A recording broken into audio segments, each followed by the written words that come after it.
Hi, I'm Mary Lindsay Wilson, and welcome to the Lone Star Dowsers.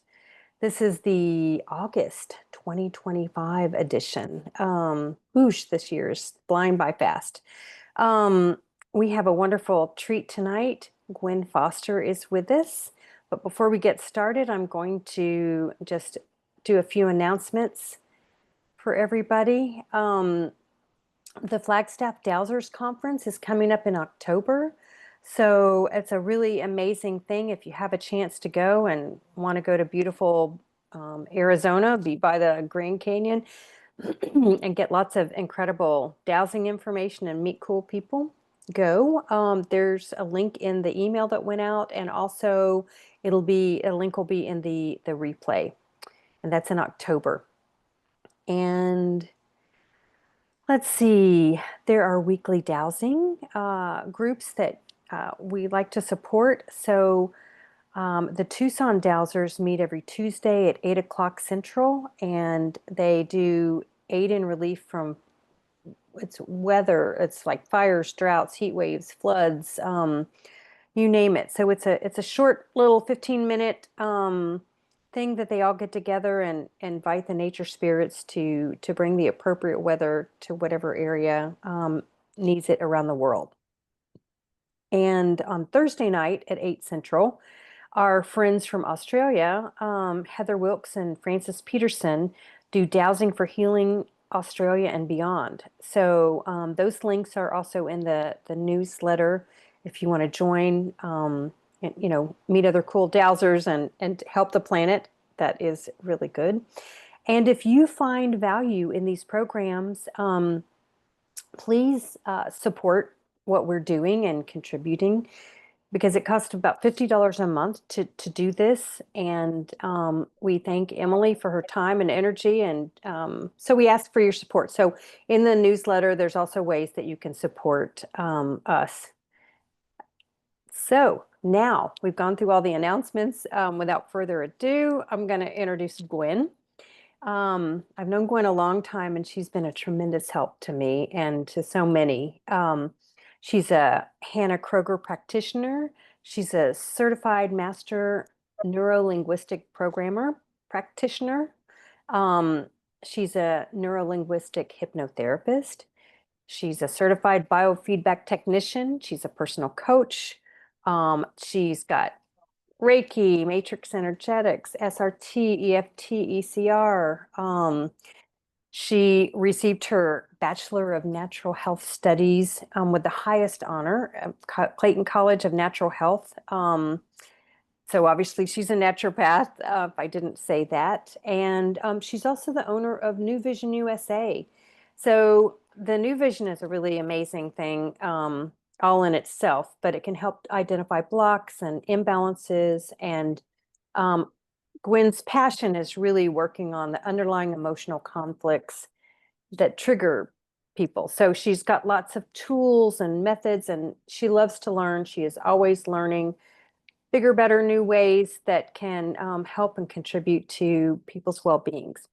But tonight, we are going to talk about zero limits. So Gwen was involved in the new Joe Vitale movie called Zero Limits, and she recently did a reset zero limits workshop. So I'm going to let Gwen tell you what that means and what we can expect. Welcome, Gwen. Thanks, Mary. I was just thinking, as I was getting ready for this, to not forget to say this, so I'm going to say it right up front, that the Texas Lone Star Dowsers have a ton of great speakers every month, so you should definitely get on their newsletter and make sure you know about them. I also want to say that, because she didn't say it, that there's a YouTube channel with some past speakers who are all, like, some of them very good friends of mine, like Stuart Marmerstein and Gabriella Espinosa and Sandy Mack, and there's just a bunch of amazing people that do these monthly talks. And one thing I can say about the Lone Star Dowsers is they're consistent. They've been, I don't know how many years this has been, but it's been a lot of years. How long has it been, like, that Lone Star Okay, Dowsers? so we were just talking about this, but I didn't quite get to finish so during COVID, we had been meeting in person before, for a long time. And then it just was sort of like, okay, I can't do this anymore, here.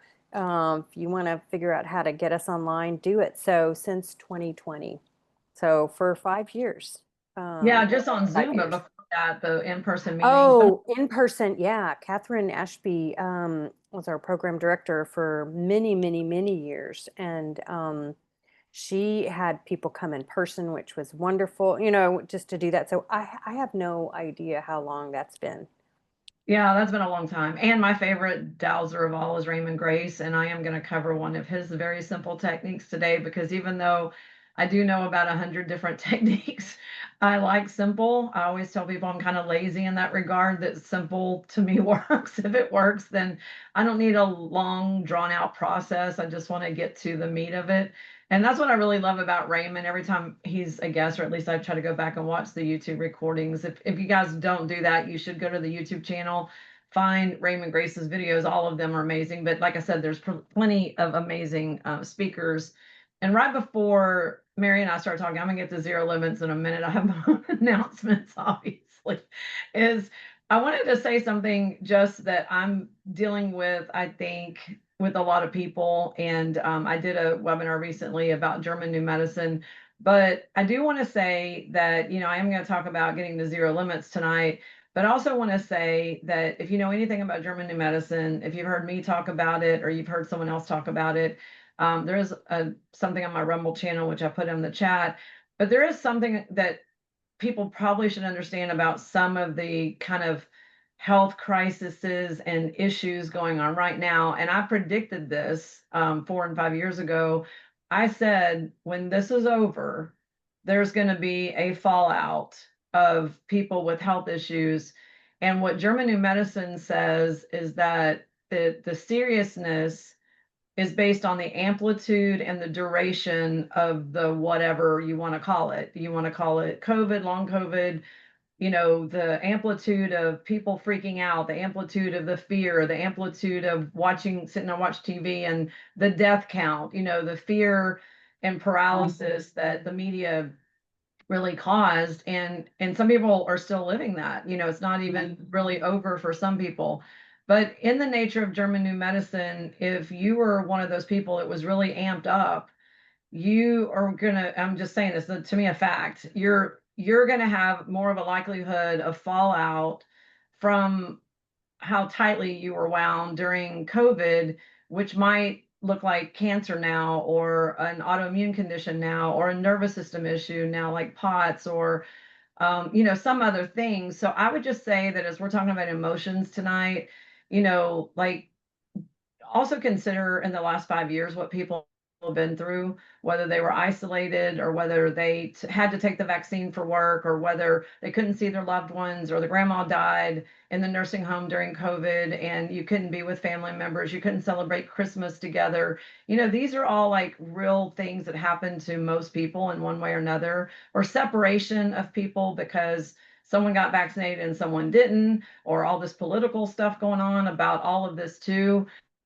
um, when there's a resolution, like what Hammer said very specifically, is when someone's in fight or flight, which would have been during COVID, that things don't really go wrong. Like you just don't have the same level of issues. But as soon as there's a resolution, and your resolution, like in California, would have been different than the timing in Australia or Texas or wherever you are. And also, probably based on somewhat political beliefs, your resolution might have been different on one side or the other. I'm not trying to get in politics. I'm just saying, again, this is my belief system. So let's say someone's resolution was 3 years ago, like Texas was pretty open about things, where Colorado, for instance, wasn't. Um, you might have a different timeline, all I'm saying. So when you had that resolution, if you were like the amplitude was a 10 during COVID, you might have something like a healthy event that is like a 10 after there's resolution. And I would just say to consider that. I was actually thinking of Andy when you were talking about, his heart situation. So not that it has to be that, but I'm just seeing a lot of stuff and a lot of serious stuff. And I think it goes back to not just COVID, but the emotional part of that. So I want to say that too, because a lot of people don't even know what German New Medicine is, but you can go to my Rumble channel and see a full video on that, just that subject. But I do want to talk about zero limits, and I want to talk about it from the perspective of the way that I got involved with the movie was Deborah Guerrero, who's a very good friend of mine, and she loves Joe Vitale. Like, she loves him. She met him at her very first Ho'oponopono workshop with the original guy of Ho'oponopono. Joe Vitale had tracked him down, like with a private investigator, found the guy, asked him to have a class, and Deborah was in that first class with Joe. And then, she was huge fan since The Secret. Most of you probably saw The Secret because that was like really became very mainstream. And then, like, all these years have went by since The Secret, and the point of the movie. Well, anyway, what happened was they filmed part of the movie at my house, and Deborah was one of the co-producers of the movie, and she's very good friends with Joe. And so I got involved, like, because of Deborah. And what I'll say is that when I watched the movie, Mary was there for the premiere and some other clients and friends of mine. It was very inspirational to me, because the whole point of the movie, kind of like The Secret or What the Bleep, is if we're in our own way, like, we all have zero limits. It's just sometimes we have to kind of get out of our own way, but sometimes we don't know how to get out of our own way. Like, we don't even know what the problem is. And just from doing this for 25 years now, like, what I observe the most is that this is my number one opinion today, is that people will focus on the same thing forever, disregarding other possibilities. So if our mother abandoned us and we're focusing on abandonment by mother, we're probably forgetting when our sister said something about us, or someone else did something at school, or some boy snuck a kiss that we weren't wanting to have at that time, or the scary movie that we probably inappropriately watched at too young of an age. And what I find the most interesting is a lot of the stuff I see is the small stuff that's ignored because someone wants to keep focusing on, let's say, the sexual abuse or the physical abuse or the big stuff. And Mary, I was thinking of you when I did the Zero Limits workshop, because part of that workshop was Emoto's work. And, when you and I had our experiences with Dr. Emoto together, back of, like, it feels like a million years ago. But I remember when he was at University of Houston and did a talk, what people don't realize about Dr. Emoto was that he was a healer. His claim to fame was the water crystals, but he actually was a naturopathic doctor, and he healed people way before he became famous for water. And one thing I remember that he said at University of Houston is, he said, you kind of have this cascade effect of, like, let's say you have something go wrong, either physically or emotionally, and then it just keeps cascading into more and more and more until you actually get to the underlying issue. And so he actually famously used a case that turned into be a real life client case of mine right about that same time. So it was like really perfect timing. And it was a TMJ case. And it was a lady in Houston who is a healer, and she had TMJ. She's also a craniosacral practitioner. And she just always thought it was structural, like structural misalignment.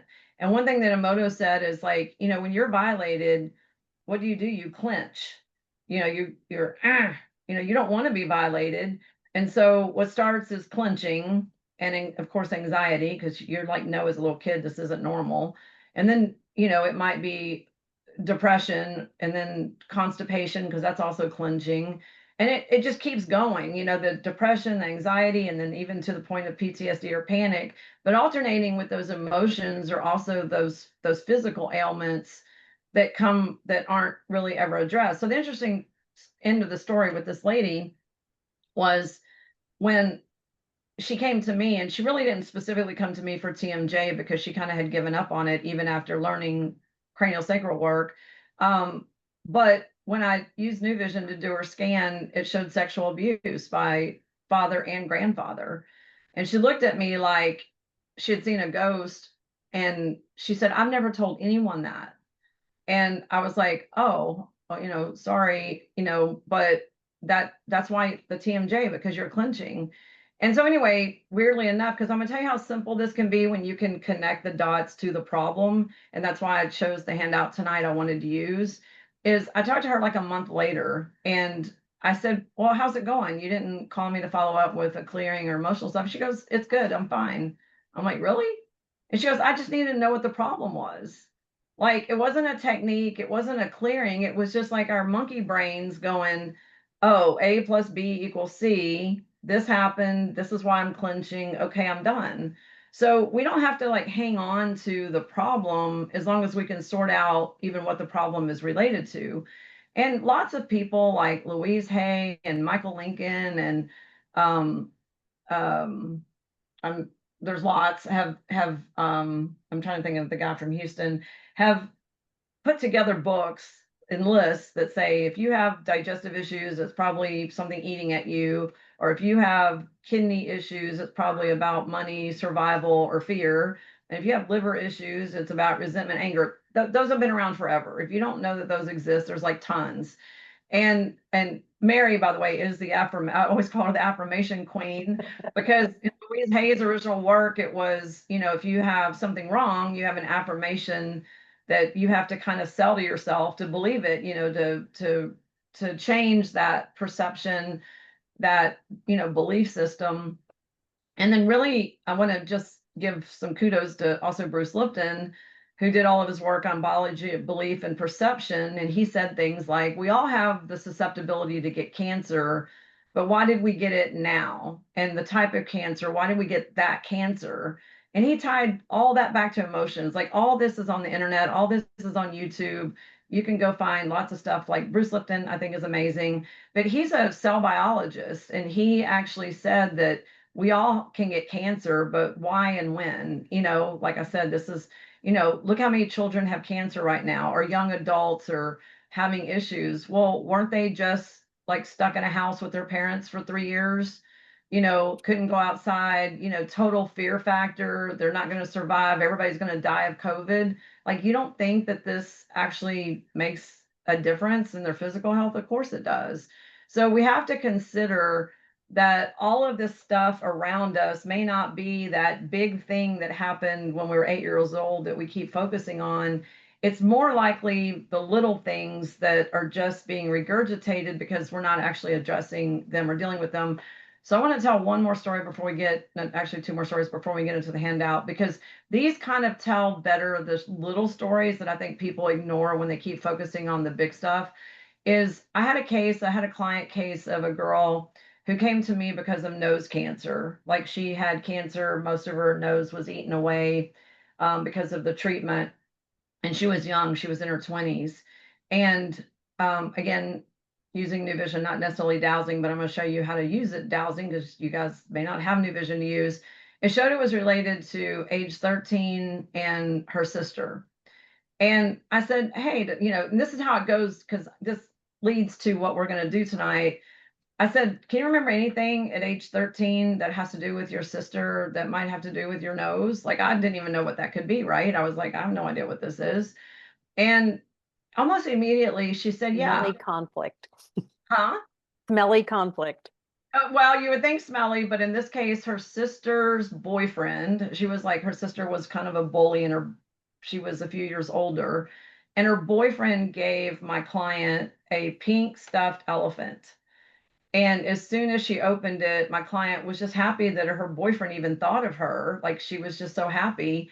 And then almost immediately, her sister, who was kind of an a-hole, said, look, the elephant has a nose just like yours.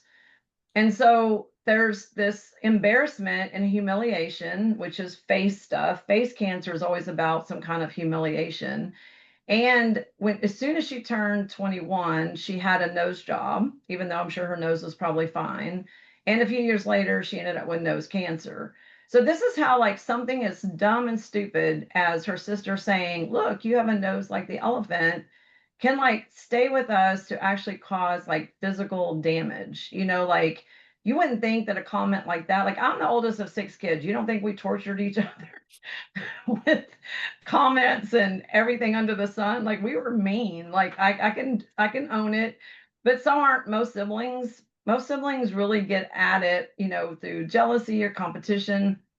But I'll tell you another story that's equally, I mean, it's not small. It's obviously not small to them, but in my opinion, compared to some of the bigger things that happen to people, these are small things. I have a very good friend who was always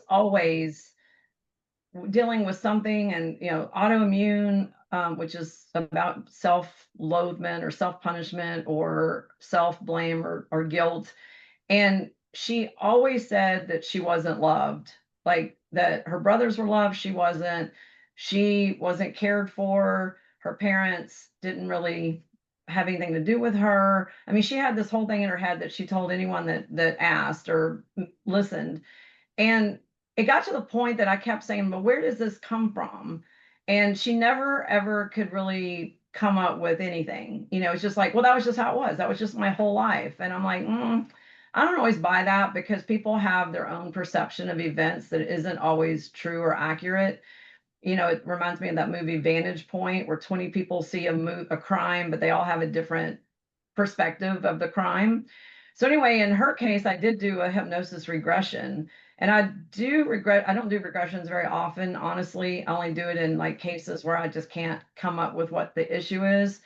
And where the regression took her was 2 years old, between 2 and 3 years old. She was still wearing diapers, so she was very young, and her family was wealthy, and they had the back side of their house was all glass, and her two brothers were playing like wiffle ball, like the little plastic hollow ball with the little plastic bats, and they were older.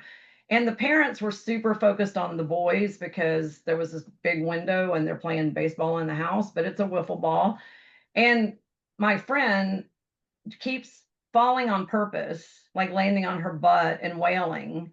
And her parents are kind of laughing at her because they can see she's doing it. Like she's just standing there falling, like landing on her butt, getting up, no attention, doing it again, standing up, doing it again. So it became funny to the parents because they're like, look, she's just trying to get attention, but they're focused on the danger of the time, right?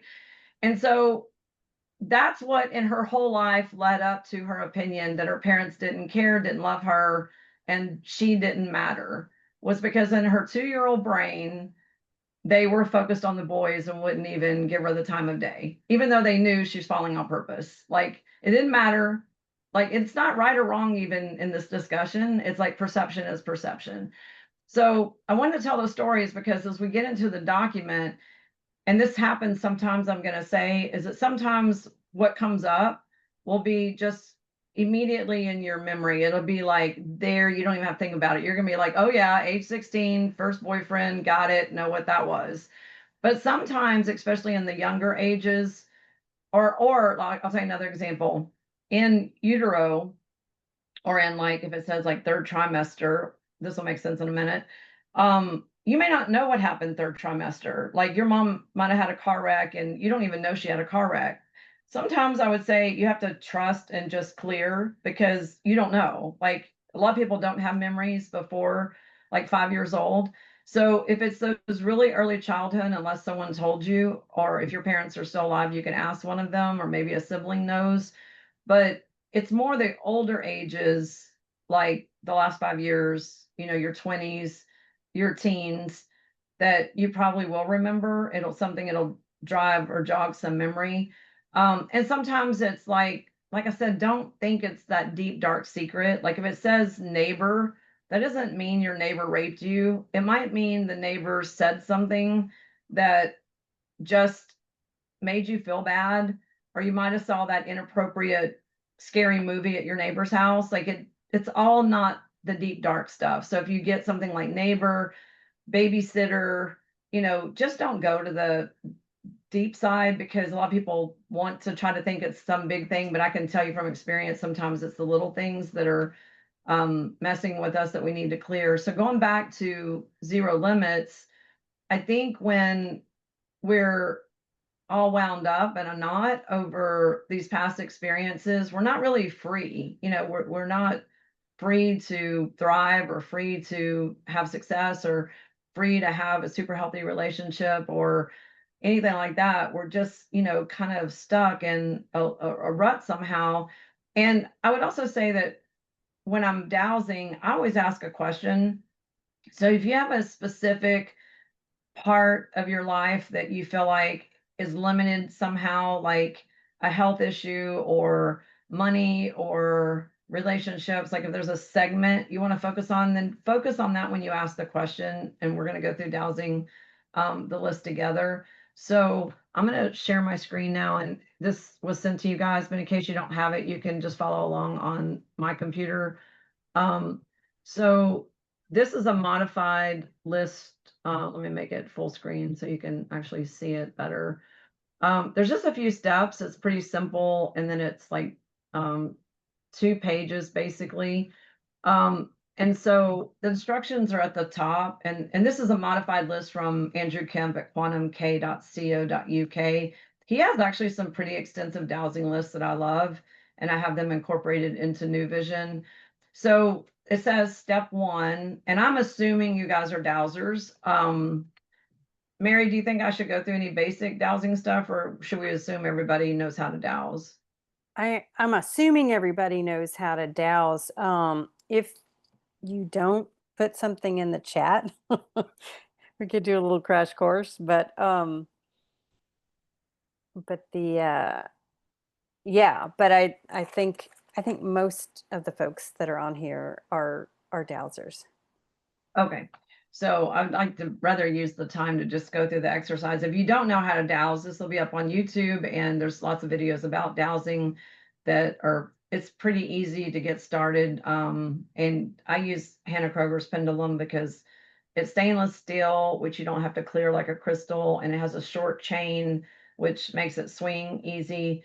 And I've been dowsing a long time, like a lot of you guys, and I have 2 ways to dowse. One is a fan chart, like 0 to 100, that's in my brain. And the other one is like a yes. A yes for me is a straightforward. Some people's yes is like clockwise. So you're going to need to know 2 things. One is what a yes is, and number 2 on this exercise, you need to be able to tell a number. So some people will count by getting a yes, 1, 2, 3, 4, 5, until they get a no. Some people prefer a fan chart, which I personally prefer because it's just faster to go to what that number is. So let's say you have a 1 to 10 and you get like you're right above the 90 degrees. To me, that's a 6.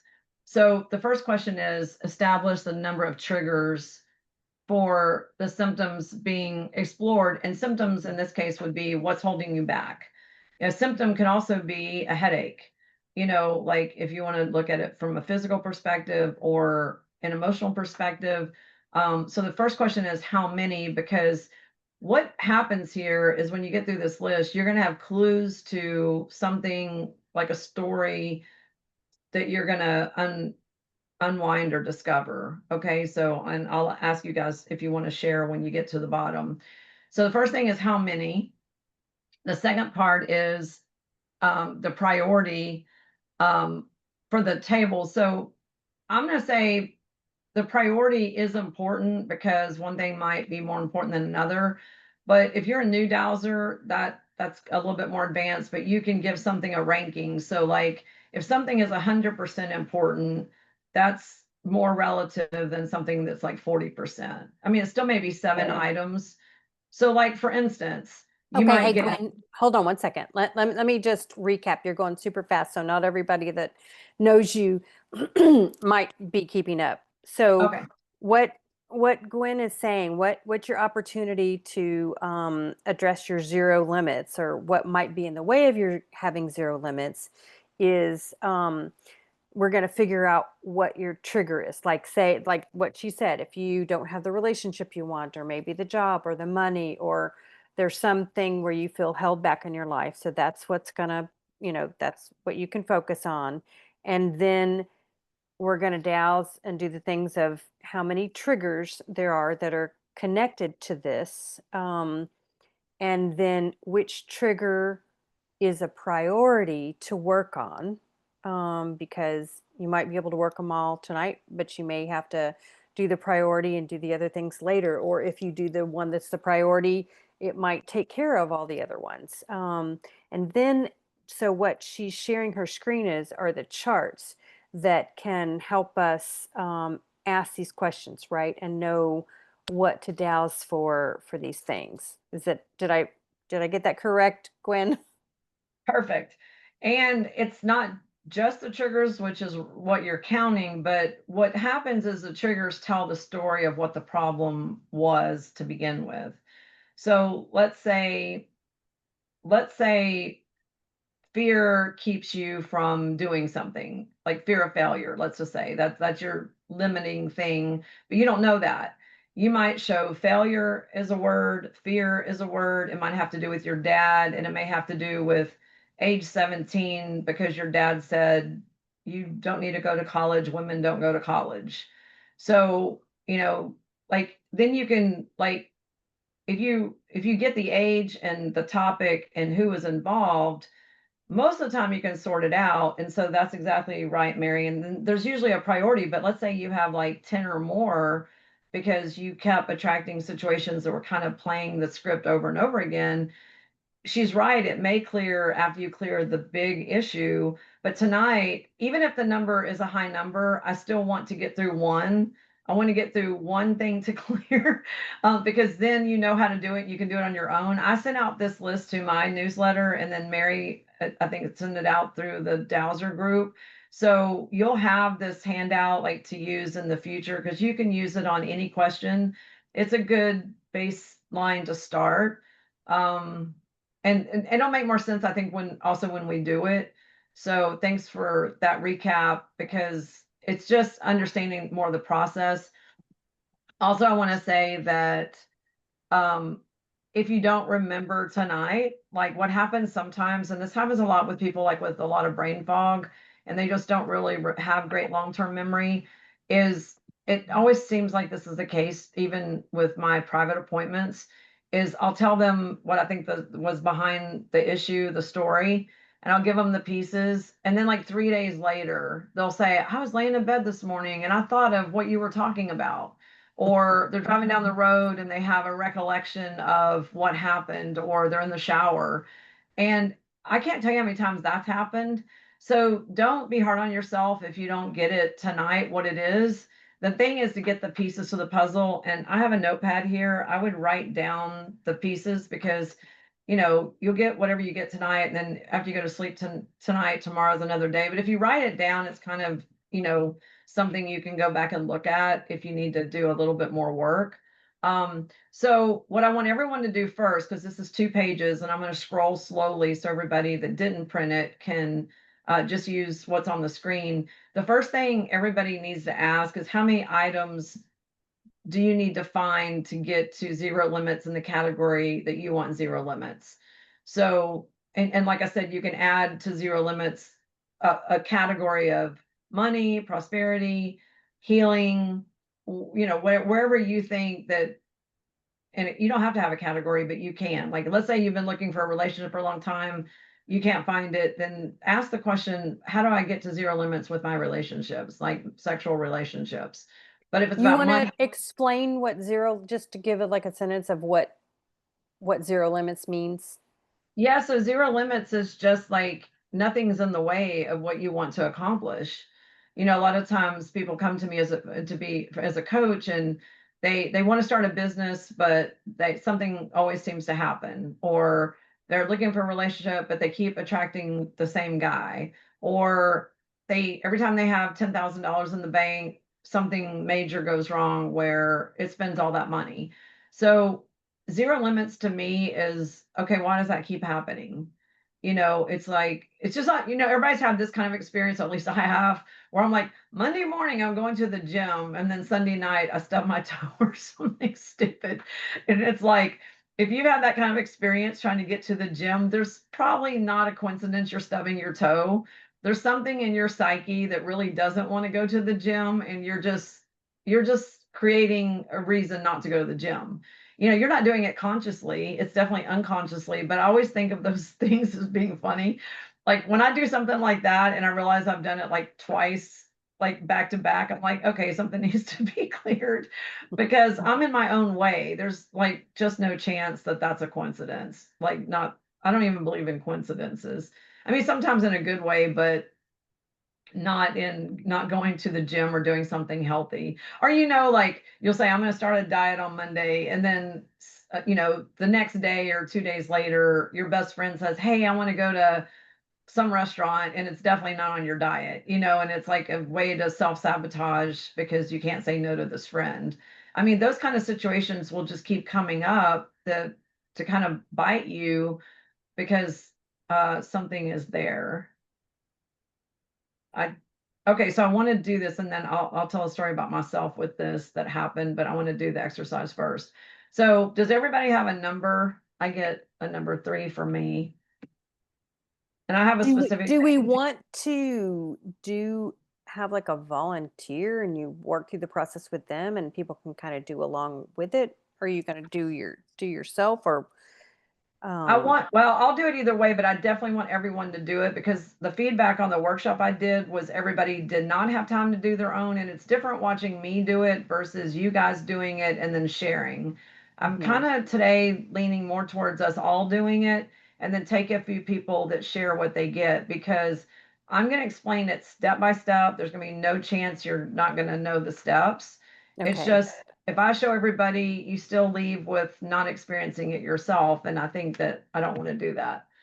And we have enough time in tonight to get through it. So if everybody has a number, I mean, you should have a number by now. Okay, Um, yeah. So think of your issue and then something that you can't reach zero limits in some category. You just something keeps getting in your way. I don't think we sent out a handout, Gwen, to the through the Well, Dowser. it's on the So screen anyway. You can send it afterwards. I had sent it to yeah. you, but you can. I think I sent it on Sunday. But it's on the screen regardless. So get your number of items, and then okay, if it's 3, then you're trying to find 3 things on this list that you have a yes on. That's as simple as this gets. If you got a 7, then you should end up with 7 items. So I'm going to scroll down the screen just a little bit to where you can see more of the items because now it's just a number thing. So in the first category, it says original trigger. I personally like blind dowsing more than reading each one and deciding if that's true or not, because then your brain is getting in your way. Because this is your script trying to come in and say, oh, yeah, I had this happen to me. I really don't want you to do that. I'd like if you wear glasses, take your glasses off. I don't want you to examine the list and then make a decision. I actually want you the way I douse is I don't like that at all. I want to say, do I have anything in this first set of boxes? Yes or no. If I get a yes, is it the first, second, or third column? Like I really want to take my mind and brain out of this. And then same thing with the second box. Do I have anything is it in the second box?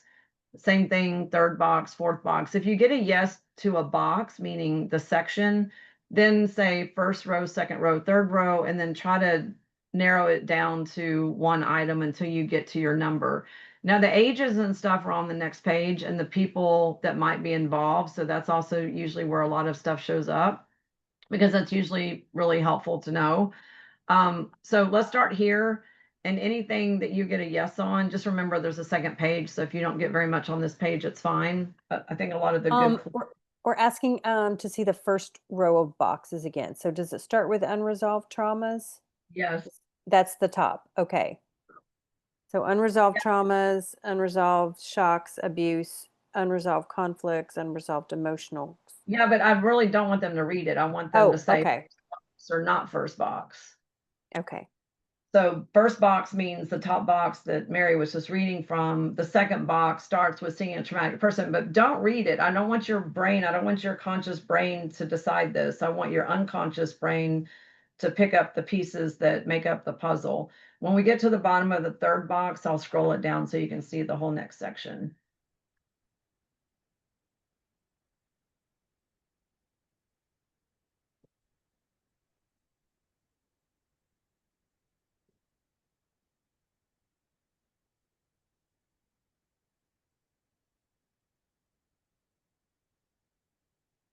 So if you ask yes, no questions, first box, yes, no. That's you don't have to spend more than 2 seconds there. If you get a no, keep moving. In the second box, yes, no, and then row and then item. That's probably the fastest way to douse this list.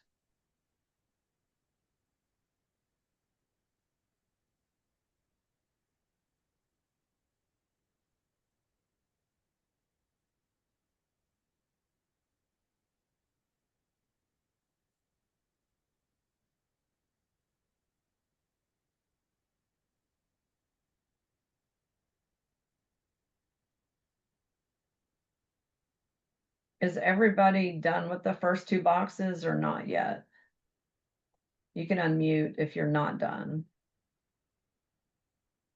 I think we're done. I'm just going to scroll down a little bit so you can get that fourth box. And same thing, fourth box, yes or no, and then go through column 1, 2, and 3 and try to get to what item.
I'm going to scroll down again to get to the next session, which is who is involved in the story.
I'm going to scroll down again to get to the next section, which is core emotions.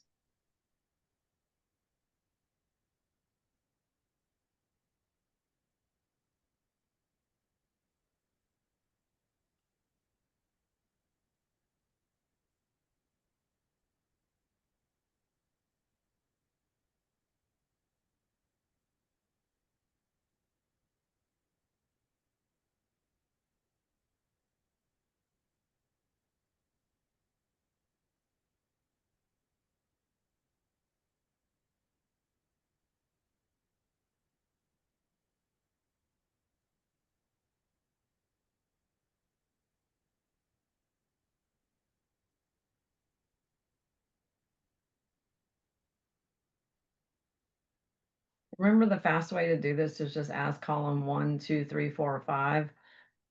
I don't ever single douse anything just because it takes too long. And if you get something in column 3, then just go down the list. You can either say top half, bottom half. Like, I just try to cheat wherever I can to make it faster.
going to scroll down again, because then we start getting into like conception to birth, and then you have a separate number here that says number of ages to investigate, and it has 1 through 8. So this is different than the top number, because this is now like a when question, like did it happen conception to birth? Did it happen in early childhood? Because a lot of times with some of this stuff, it's a repeating pattern. You know, the fear issue or the dad issue was at multiple ages, or the boyfriend husband issues was definitely multiple ages, likely. And so this is a separate number question, like different than the top. So you should ask the question again, and you can just point to these and go 1, 2, 3, back down to 8 and see what you get. And then I'm going to go ahead and scroll down. And then here's all your age options. So if you have 4 ages that are related to this, again, you're going to do the chart, and it shows, you know, conception issues that might happen at conception, conception to birth, and then you have your other ages, and likely things that might have been going on at those ages, just as a kind of a to jog your brain. The ages are what's important. What's under it is kind of like, oh, that's when you might have had a boyfriend or had a crush, or that's when you had teachers, you know, stuff like that.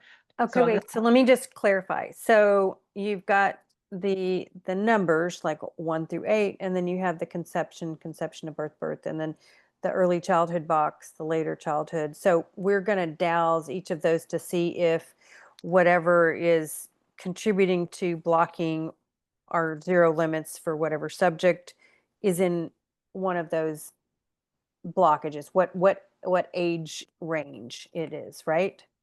or multiple, Or right? So multiple. Okay. 3 ages, you could have had something happen at age 6, and then there's a list of options under age 6, but it's not limited to those options. Those options are just saying things that might have happened at age 6, but really the age is what's important, because like I said with the sister, like pink elephant isn't an option. So that would never be there. That was her memory that brought that up. So don't limit yourself to what the list is. The list is just a reminder of what things that might have been happening at those ages. So it's more about how many ages are related to blocking you to zero limits. And some things will go back to birth, you know, maybe mom or dad. Some things will go to other ages where, you know, you had those first experiences, or someone told you something that you could or couldn't do, for instance.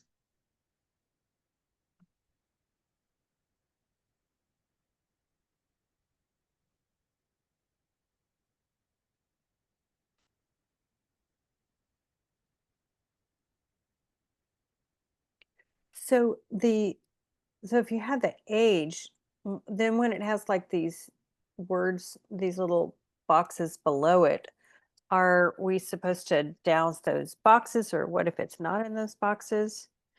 It's just dowsing the ages. The boxes are just letting Okay. you know what might have happened at those ages, but it's not Ah, limited. okay. Okay. So it's really about the age. It's just ages. Like I got Okay. one on my topic, and I got a range of 41 to 50.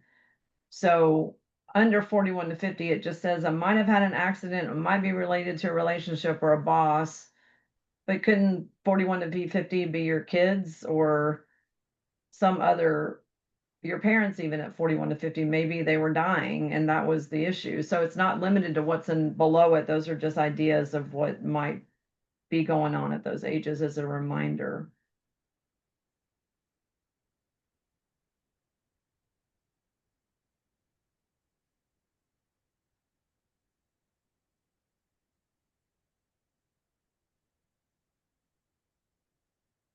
Also, if you had like a number like 5 ages, but you only get a yes on age 51 to 60, it could be, you know, 51, 52, 53, 54, because that might have been the years you were married to that person, you know, like that this has to do with, or something like that. So you could have multiple ages in these bigger age range as we get older. Like for me, COVID happened in the 51 to 60 age range. So let's say it's related to COVID, and let's say related to my daughter who's not speaking to me because I didn't get vaccinated. I can say, well, that would be daughter, that would be, relationship, let's say, or, in that age range. But that would be like a multi-year issue if that was like that example.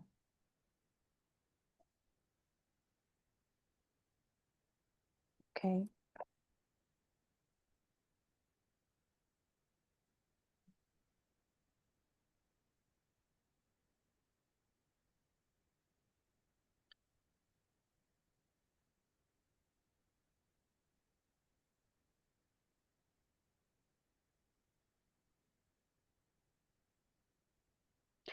Um, so Gaia is saying that she has no ages that are coming up for her.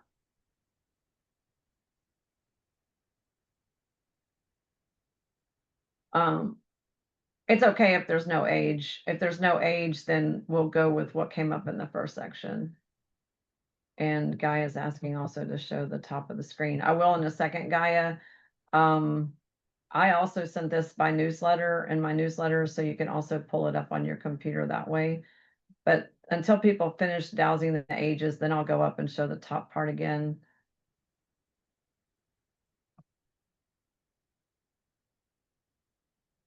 Oh, she says she has the printouts. Okay. Okay.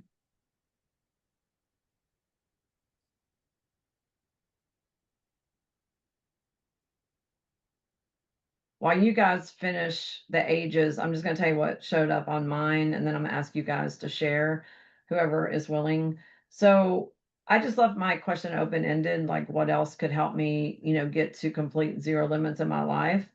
And I didn't know where this was going to go because I didn't like give it a specific idea. And I got the number 3, and then I got seeing a traumatic person, and then I got body bad self-image. So then I started being suspicious because I thought I knew where this might head.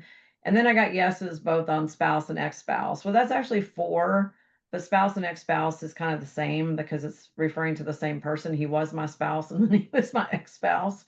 And then I started thinking about, well, what does that mean? And I got it pretty quickly because my ex-husband was a person who was really nasty about people's weight. Like he basically, I thought it verbally abused my stepdaughters because if they ate Lay's potato chips and one weighed 4 pounds more than the other one, he'd be like, do you really need to eat that? To the one that weighed 4 pounds more and they're twins. So I remember when I left him, he had made a comment to several people that got back to me that I was fat. And, when you think of bad body self-image and ex-spouse and seeing a traumatic person, like I did not like running into him, but I had to see him occasionally because of my stepdaughters. And the age that came up was one age, and that was in the range of 41 to 50. Well, that's when I got divorced. So that made sense to me. And so we're going to talk about clearing it last. We're going to talk about what to do about this. I can clearly feel that feeling of running into him. Like I had to because of like birthdays and graduation and stuff like that, but I dreaded it. I can say I have that feeling right now in my body that I did not want to do that. Like just the criticism, the whatever, it just was. And then my daughters are very gossipy. So anyway, that's like just an example of how you can connect the dots on something simple. I probably would have never worked on this, to be honest, except it's showing up tonight. So I am going to clear it. That's how you would take the pieces of the story is the feeling like seeing a traumatic person. Okay, well, who to me is a traumatic person? And it says spouse or ex-spouse, so that narrows it down. And then something to do with bad self-image. So you have to like in your brain go, well, what does this have to do with in my life? My story would be completely different than if those 3 things showed up on someone else. And then the age frame kind of just confirms the whole situation because that's when I was married to that same person. So does anyone want to share their results and we can talk it through if you already figured it out, maybe you can share and that might help somebody else.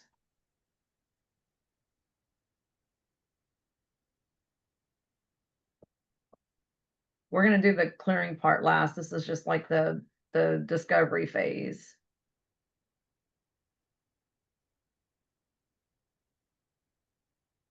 You want to put yourself in the chat if you want to share, and I can unmute you. Okay, Um, they couldn't okay. unmute. Valerie says she has four, the 18 to 30 and then the 51 to 60. Valerie, would you like to kind of walk through the process with Gwen in front of Yes, everybody? yes, yes. Can you hear me? Okay. Yes. Hi, Okay. Gwen. Hey, Valerie. Hi.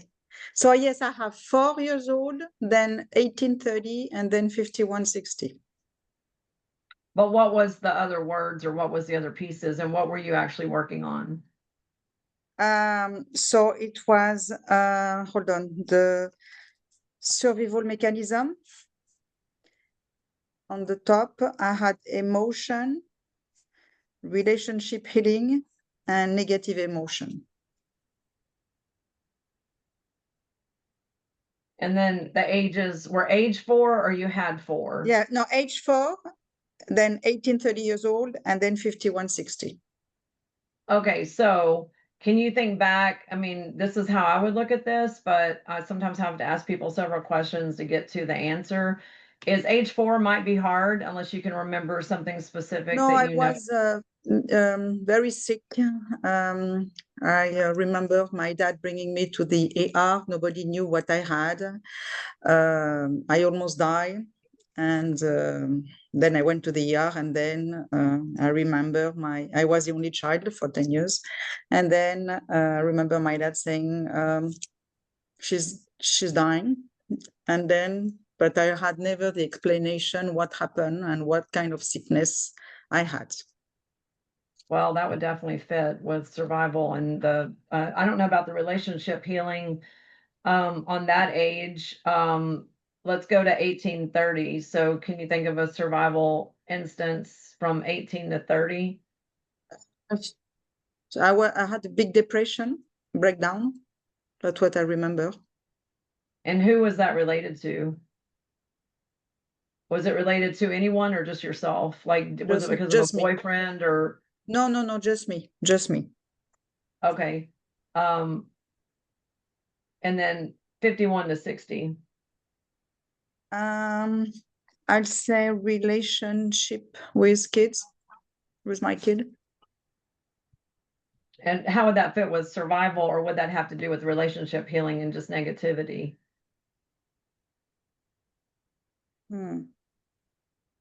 I don't know. That might be Some anger relation. and some frustration. I'm curious on what you started with, like on the zero limits. Did you ask about any specific thing or just zero limits like I did? Just zero limits. How to Okay. get to zero limits. Okay, so I'm going to tell you how I would interpret this, and this was a great example, so thank you for sharing.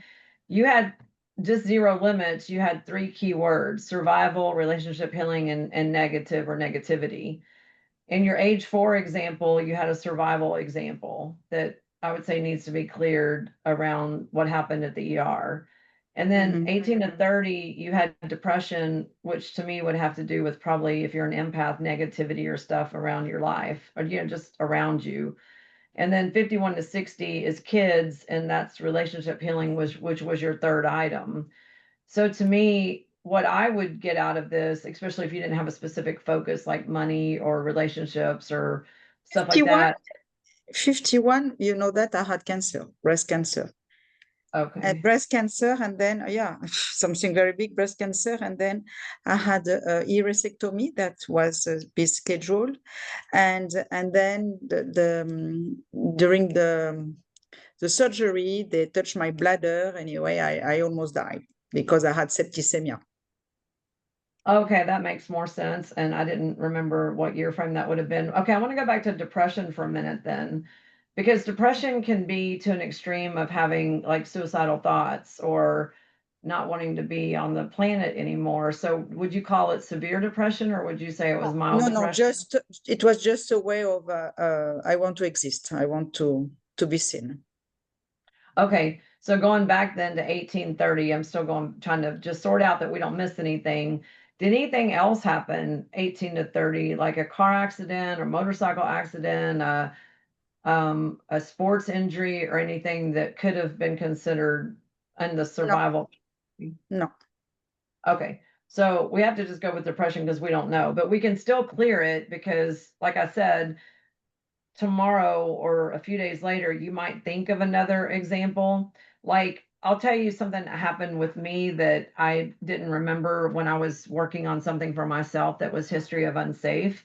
I was thinking of actually attacks, like being robbed at a grocery store, and I was going to tell the story anyway. And what I forgot about was in the same time frame of some other things that were bad is I was on a trip to Europe and I decided to take a trip, and this is like something I've never told the public, but I was an idiot and I was near the train station in Naples and my girlfriend was off with some guy she met.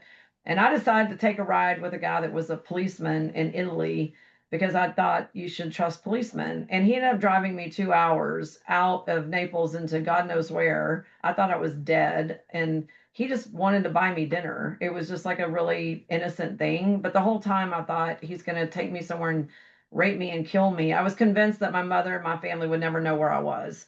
But most people don't have a thing like that they're thinking about. Like people do all kinds of stuff when they're young. They might try drugs for their first time in that age range. They might have went to a party with a boy and something happened, not necessarily rape or anything, but just something that you weren't sure. I remember being on a boat in the coast, like a pontoon boat that ended up in the ship channel one time after Mardi Gras. I mean, I've had a lot of weird things that happened in my life that were like near death, but you wouldn't think that being on a pontoon boat at Clear Lake would be bad, but you start seeing barges in the ship channel and you're in trouble, and you start again thinking my mom's never going to know what happened to my body. And so something else may come up to you, Valerie.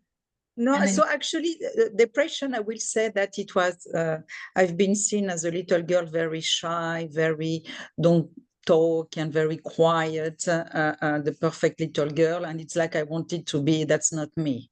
I exist, I can be loud. And it was more like I wanted to break with the image of people who are seeing me as a little girl. I understand. I totally understand. I'm just suggesting that something else Sure, may sure. also come up that has to do from 18 to 30 that isn't in your awareness right now, but I'm going to say that if it does, you can still clear it after tonight. Okay. So I'm gonna talk about it like this is, and then other people can definitely share. But what I want to start with, because you probably also like you remember going to the ER being 4, and you Yeah. also remember how you felt with breast cancer. So you can pick whichever example you want. But the best way to clear something, I'm going to give you the steps, and then we can all do it with this together. It says that 16 and 17 don't seem to be on the chart. That might have been an error on my part when I copied and pasted it, but that's a good thing to point out. I'll look and see because this also went weird when I put it on Word. So I had modified it to send it to Mary, and maybe something just got missed. So you can also just that's a good observation. 16 and 17 is not on there, and that's a big age for a lot of issues. So if we clear it, if you did have something with 16 and 17, you can write it in, or I'll send a revised document to Mary if it was wrong on her copy too. But basically, I'll share Raymond's technique and then tell you the effective way to do it. So Raymond's technique is, I'm just plagiarizing him because he's awesome. But basically, if you can feel the emotion of something, like if you can put yourself back in that experience, like you want to taste, smell, feel it in your stomach, how you felt in that moment. The more you can feel the moment, the better this is going to work. I can trust me on that. And then you want to go counterclockwise with intention of clearing this on the pendulum. So I'm just spinning it in counterclockwise mode. Do we need to keep screen sharing, or do we want to see you do that? We can do that.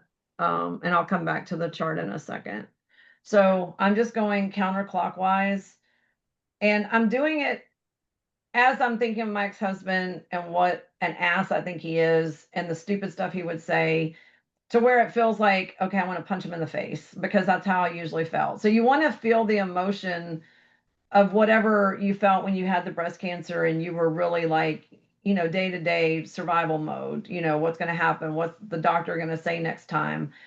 If you can get into the same emotion at age 4 of being scared and afraid and not certain what was going to happen, but the more you can feel the emotion and not, this is what we're not doing. We're not just sitting here going, okay, I'm going to clear anger. Like, and there's no anger. You don't feel it. That's not very helpful. So you want to feel the emotion. So for me, I want to punch him in the face. Like, that's the emotion I want to get to. You're bringing that energy up so it just kind of amplifies and then you can clear it, right? Right. But I'm doing the pendulum at the same time that I'm evoking that feeling. So if it's a memory, if it's a smell, if it's someone's voice, if it's something you saw happen, something happened to you, you want to actually feel it the best you can. If it was that inappropriate thing you saw at an age you shouldn't have seen it, you want to have as much as you can of that feeling that was that experience, because it's like stored in our nervous system. And our nervous system is all of our senses. And then I go counterclockwise. There's no like thing that says do it for 5 minutes or 10 minutes. I do it until one of three things happens. Generally for me, when something's cleared, I'll either like hiccup or cough or clear my throat or something that's clearly a visible. I can't maybe talk and do this at the same time. Some feeling in my body that something has just shifted. The second thing that normally happens to me is that my pendulum will start hitting my hand or doing something kind of really wonky. And a few times oh, there it just went. It just literally shifted and it didn't hit my hand, it just stopped. Or sometimes I've even been known to throw my pendulum or drop it on the floor. It just like goes flying out of my hand. I'm like, okay, I'm done. So counterclockwise until you feel, I'm doing it on second time, just intentionally now to show you. So it's either like I'm doing this on purpose this time, but it starts doing something crazy, like hits your hand or your fingers. It's not going in a circle anymore. You drop it, you have a sigh. The sigh is like, you just feel like something in your body totally changed related to that particular issue. And I want you to do it, Valerie, and then tell us what you notice. Like, tell us what you feel, because it might also help somebody else. I'm doing it. Okay. Okay, and then I have a question for you too. Okay, go ahead. All right, so we have our issue or concern that we want to create changes. We figured out, I mean, we went through all the boxes, right? So like I had ancestral stuff, soul record, family trauma, like in those boxes. And then there were things, emotions not ready to face. I mean, there's some other stuff. And then down further in a different box, I had like, I don't know, 6 emotions, and then which side of the body, and then age 4. You know what I mean? So do you go through each of those things, or do you determine what's the priority out of all that? Like, what would You we can do? ask on the priority with Valerie, since she only had 3, it was easy to talk through 3. But if you would have had like 7 or 10, I would ask the priority question using the percentage and, which one's the first one to work on. And then that's if you have a lot of them. If you have 1, 2, or 3, I would just do it. And think of an example that you can think of. And just remember, if it's before age 5 and you just can't get there because you don't know what happened, then just imagine being a little kid or trying to remember like a house you lived in, or even if it's just someone told you a story that something happened to you, just try to feel like what that felt like, because there's no way to know for sure. But yeah, I would sometimes, like with Valerie's case, it was a great example because she has 3 words and she didn't ask for a specific goal. And then she had 3 age frames that you can kind of, connect the dots. This is probably related to this, or this is related to this. And it also makes sense with breast cancer to be related to kids, because breast cancer is about relationships and healing relationships. It is a survival thing too. Where at age 4, she probably wasn't having a relationship issue, where it makes more sense with the breast cancer at the older age. So the more you know about how the emotions and the body are connected with physical complaints, you can sometimes make more sense of it, but you don't have to. Like, it's more important to figure out, like, it's almost like a puzzle, and it's like A plus B equals what's that story behind A plus B? If I ask enough questions, I'm going to get a story. Because if I were to, say, okay, what else can you think of in these age frames, you'll probably end up with something useful that you can clear. And I will, well, Valerie, you tell me when you're ready. I will tell Yes, you. I'm ready. So very Okay. interesting. So I was,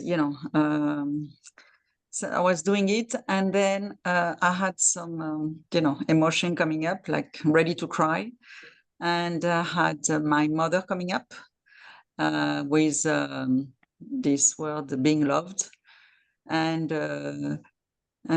suddenly it, I wanted really to cry. I was stuck, and then like it cleared in my throat. I don't know how to explain, like, and then I feel like, whew, relieved. And I did the same with the 4 years old, remembering when I was in the hospital, and same, thought about my dad, and actually was being loved by my mom. And then same. And then the pendulum, I had to move because it was not turning anymore. And then I saw myself turning with my hand. And so it's like, I felt good. Good. Like relieved. Yeah, good. Interesting, very interesting. Yeah, that's a very good example, because usually when the emotion comes up, like for me, the emotion was like, I want to punch him in the face. So it wasn't sadness at all.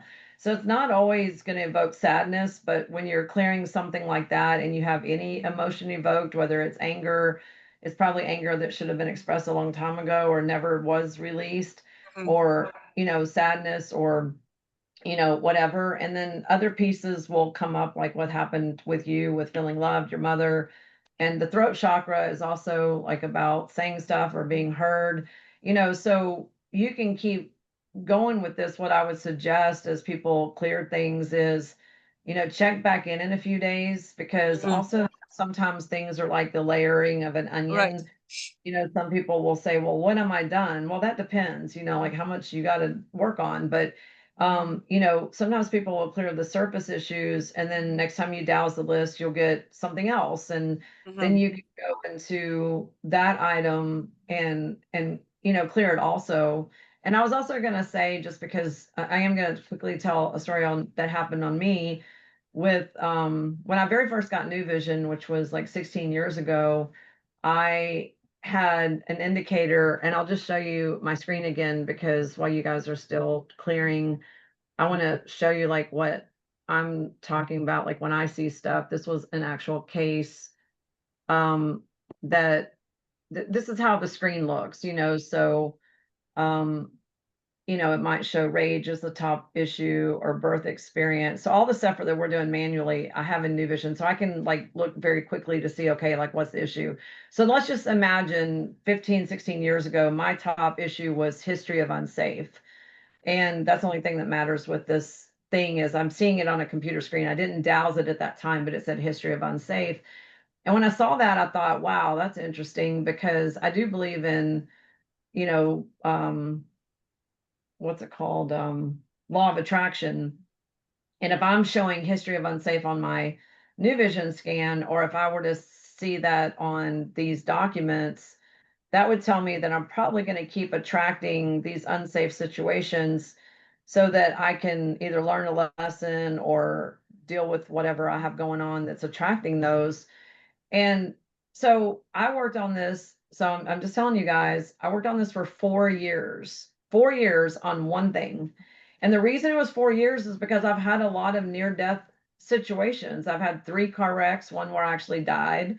I had the Italy getting in the car with the cop story. I got I got held up at gunpoint when I worked at Kroeger in high school. I had someone threaten to kill me when they got out of prison because I pressed charges because he robbed my house.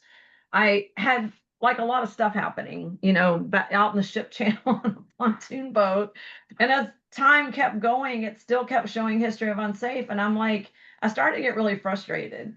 And I was going outside of myself too for help. I was going like to Tracy and other people I know in Houston, and even people I know. I even went to Raymond at one point, and I kept trying to clear history of unsafe. And it's like still showing up, which I always tell people, be kind to yourself, because that just means there's a piece of the story that you have not gotten to. And so friend would show up, like, related to a friend, but that can also be a lot of things, the car wrecks and stuff. I just thought they weren't clearing. And then one day at lunch, this taught me a big lesson. One day at lunch, I was kind of complaining to a friend of mine from the 80s, and I was like saying, hey, I have this history of unsafe thing and I cannot clear it. And she also does work in Houston. She works with tuning forks and crystals. And she used to be my roommate in the 80s. And she goes, well, did you clear the time that I got, almost killed in your garage and you had to take me to the hospital?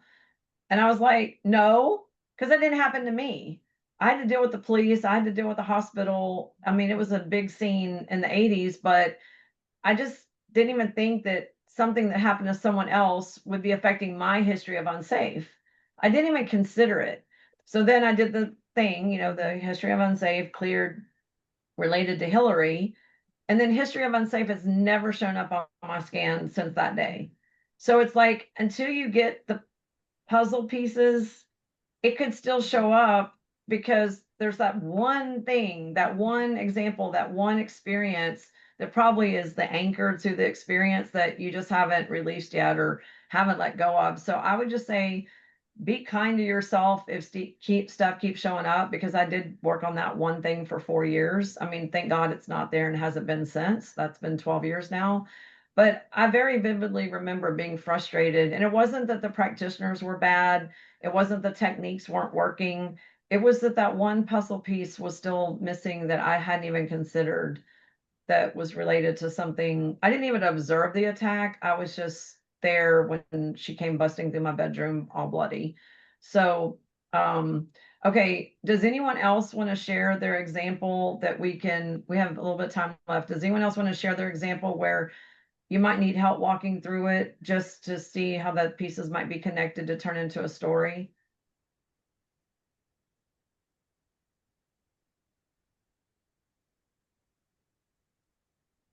Earlier, Margot had said that she would be willing to share. Margot, are you still on? Would you like to share? Sure, I'd be glad to. Yay. I chose to do my health, which is not really good right now. And I had family trauma compartment in the brain, and absorbing the collective unconsciousness. And also came up self-punishing. The who involved were friends of parents, separation. Ages were 10 and 11. And I know Okay, at age 10. Sorry, go back to after the collective. What did you say? I'm writing them down so I don't lose track. Self-punishing. And then you said family, friends, or what'd you say after Friends that? of parents. Okay. And separation. Ages was 10 and 11. And illness. Do you know what that has to do with?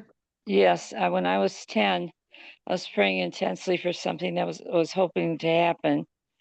And I never knew if it came or not, because I got very, very ill. My mother thought I was going to die. I couldn't hold my head up. Every time I wanted to sit up, I had to pull on my hair to pull my head up. And I was in bed for over a week. Something in the nervous system. I've been working on it this week, by the way. And then at age 11, I had tremendous separation anxiety, went on to camp. And my family had to come and get me in the middle of the week, because I was actually, now I know I was separating from myself. I was disassociating. So those two things were very traumatic ages. I also have disappearing twin syndrome, but I was surprised that didn't come up.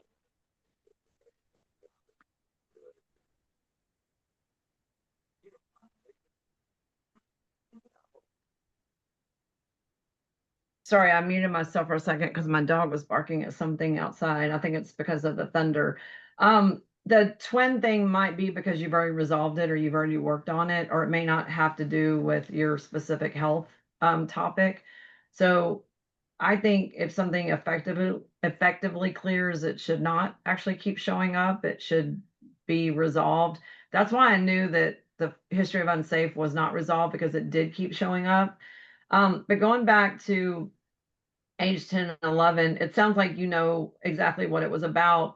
What did you feel, or were you able to get into the feeling of that anxiety and feeling like almost dying? Like that's really definitely a family trauma, and I can understand the trauma in the brain compartment. Um, could you act, and what do you think the friends of your parents has to do with it? I don't know. I have a memory of sitting on somebody's lap when I was like 2 or 3 and having something happen, fingering under my dress. But that was when I was very young, and I don't know if that was really a true memory or not. I would clear that too while you're in there. And related, so that may not be related to health, but that could be related to friends of parents. I just say clear everything, you know, like anything that's a memory, or if you can just clear it, I would just take the time to do it. I'd start with what happened when you did the pendulum counterclockwise with the age 10 and almost dying. With Did you that feel tonight. emotional, or were Oh you able yeah, to, feeling a lot of fear, and my stomach was really hurting. and do you feel like it cleared? Like, did you have a moment of relief there at the end? No, I just had a breath, but it doesn't feel like it cleared. I still feel like weeping. Okay, so do the I'm gonna do it with you. I'm good at losing pendulums even if I'm sitting here and haven't even stood up. So We focus. could probably all do it. Help her. I can start with 2 pendulums and I haven't got up and I'm like, where are they? Like, this is my life. So Margot, think of that age 10, like think of actually being in the hospital, um, and that fear, you know, because that fear can definitely paralyze us in life. And it's interesting because when I'm trying to do it, I'm already hitting my hand. So there's something else, like I feel like there's something else going on here. Because if I start hitting my hand, does anyone else having that issue? Like if they're focusing on Margot, like as soon as I started, I'm already hitting my little finger, which tells me there's another piece, or maybe that one cleared and maybe the other one, maybe it did clear and the other one didn't or something. I want to go to the second one, the separation anxiety. Can you get into that feeling of separation anxiety? Oh, I could feel myself being disassociated very clearly. Okay, so I'm getting the same thing. I don't know if Mary, do you want to check? I get that those are Yeah, I've clear. been clearing. I've felt like I needed to clear like her age 10, 11. Was Yeah, that the but now camp and the I'm not getting that those two need to be cleared, is what I'm saying. And maybe it's because they either were or y'all were doing something. I want to go back to friends of parents. I got to tell you, Gwen, I don't really trust my dowsing as much as I would like to. Well, it looks like you did a good job unless Mary was the backup, because when I go to see, I have a system, and my system is, like I said, I start doing this thing. And when I start hitting my hand, that either tells me it's done or move on or whatever. I just don't keep trying to make it do it. So you might have actually done a better job than you thought. I'm checking yes or no on friends of parents, and on that one, I still get that needs to be cleared, but that doesn't sound like that was age 10 or 11 anyway. Is there anything else you can think of at age 10 or 11 that would have to do with friends of parents, like with the hospital situation or the separation anxiety, or with someone? Well, I wasn't in the hospital. I was at home in the room that we used when people were sick. And I can remember my mother, when I was experiencing this, my mother coming into the bedroom just now tonight, and being very aware that she was afraid I was going to die. It was like telepathic, you know. And I could feel that tonight when we were working. I can tell y'all something that I learned over time, and I didn't even know this was a thing, but I've learned it actually through clients, is I had an NDE when I was 16, which is a near-death experience. And I didn't even know people did this, but people can disassociate once they know how to do it as a survival or protection mechanism. And I used to, when people used to tell me stuff like they were disassociated, I didn't understand it at first until, and then I got it completely, is that once someone does have a near death experience, whether it was what happened when you were 10 or, like a severe abuse case or an accident, is they learn the strategy to kind of disassociate on purpose, like when there's something scary or a confrontation that they don't want to have or a situation that they don't want to deal with. It just becomes like, oh, I can disassociate. I don't have to deal with this right now. And I didn't even know that for a long time. I didn't even know I was doing it for a long time. And there's I would say to be conscious of like grounding and calling yourself back so that, because once people learn to disassociate, it becomes a tool. Like it's almost like how the trauma compartments in the brain that showed up also is a tool. Like it's a way to protect you from remembering something that happened or an old injury or even for that matter, pain. Our body can compartmentalize issues to where that way we don't have to deal with it. If you don't feel the pain because the body has blocked it off, it's the same as like trauma, whether it's emotional or something else. So I would say that one thing that might be a good idea for you, Margot, is to go stand outside in the grass, once or twice a day to just ground and call everything back See, in. I Because can't do that. I'm not able to walk right now. I'm in my recliner 24/7. I oh can't even shoot. walk. Yeah, I can't even walk into my bedroom right now. Um, okay, well that brings up something going back to this trauma because that of almost dying and that like what I said is like fear paralysis. What's the actual diagnosis? I don't know if they ever gave me one. My sister said she thought it was something called torticollis. I don't know what that is, something nerves in the muscles in the neck or something, but I don't know what it was, but I was really ill. But Gwen, something just came up. I'm wondering if you could just check me if I had the right age, because I had some other major traumas too. I might have not gotten the correct age. I get that there are more, that's not just 10 or 11. I would also just say because anything in the realm of anything from like Guillain-Barré to any paralysis issues, meaning you don't have mobility, is in the emotional world related to survival, fear. Um, there's definitely fear paralysis, but there's also survival paralysis. I would definitely spend time on this chart and try to, every time you get to an age and go to an age, find the relationship to what else it was. Because sometimes, like, I have so many stories on this and we're going to run out of time. I can't keep telling stories, but I We do are. remember a woman that was paralyzed and literally everything in her life, not everything, but a lot in her life had to do with fear. And she had to get freed up and then she actually was fine. She was in a wheelchair at like 40 years old with an 8-year-old son. And so, but just like the separation anxiety, that kind of fear, because that's also fear. And anxiety is based on fear. Separation anxiety is definitely based on fear. The 10-year-old thing, and I am getting that there's other ages to work on. Let's How would I take make an appointment with you? Okay. I think that's a good idea. And Mary, what did you say? let's take off the screen share. Okay. The Yeah, and just one way that you can ground yourself, even if you can't go outside, wiggle your toes. That pulls yourself Yes. into your body, and before you drive, before you different things, wiggle your toes. It gets you in your body. Um, so we are about out of time. So Gwen, do you want to tell people how they can have an appointment with you and other things that you might be Yeah. offering? I won't share my screen again, but I'll just tell you. So a few things is my website is my name, gwenfosternd.com.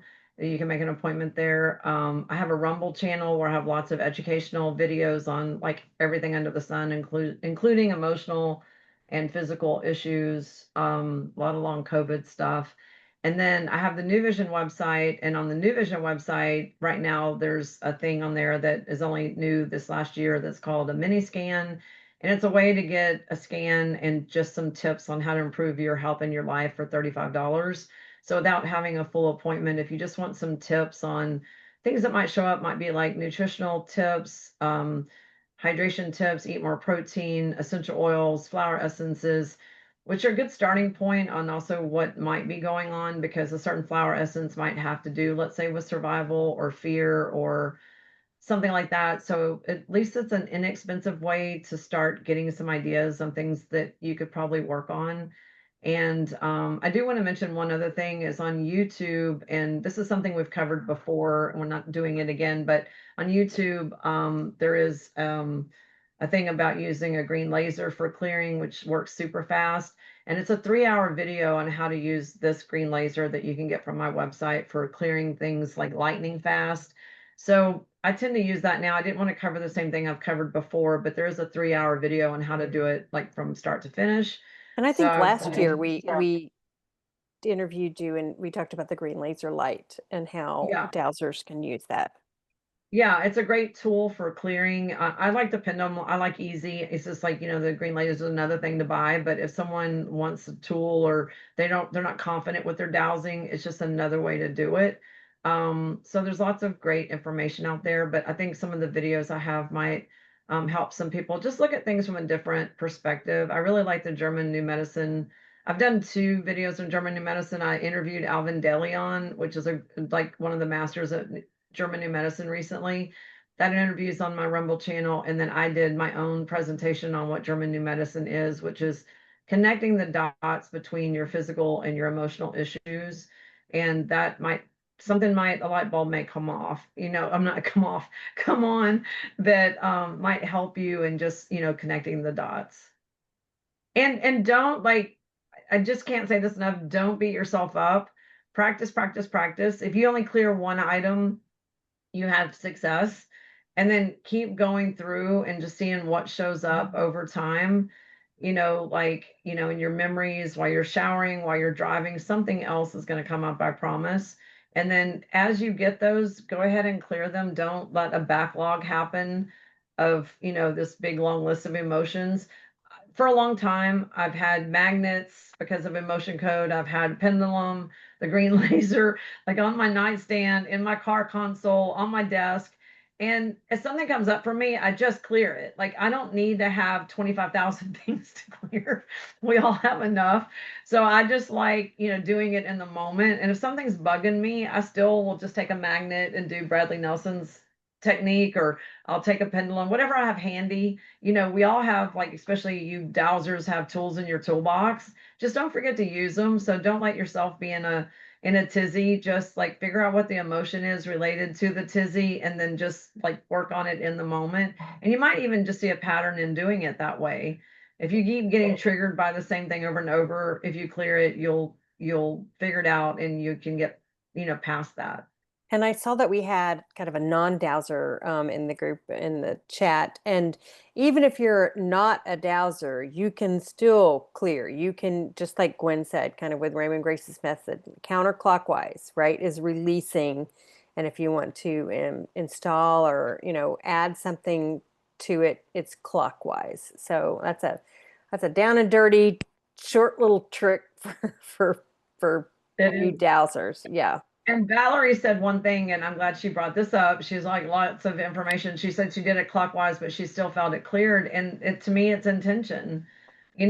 Like, I could clear without a pendulum. I don't need a pendulum. Like, everything is just an extension of ourselves. So with the right intention, you could go light a white candle with the intention of clearing whatever junk is you want to clear. And once you set the intention and you have a strong intention to clear it, the rest of it is like who cares what the process is? Like, I'm trying to share ideas that might help you guys, but especially getting to zero limits, I think that it's important just to have as many tools as you can. And I do like Andrew Kemp's list because he covers a little bit of everything instead of just like basic emotions. I personally find that the ages and who was involved is as important as the actual emotion.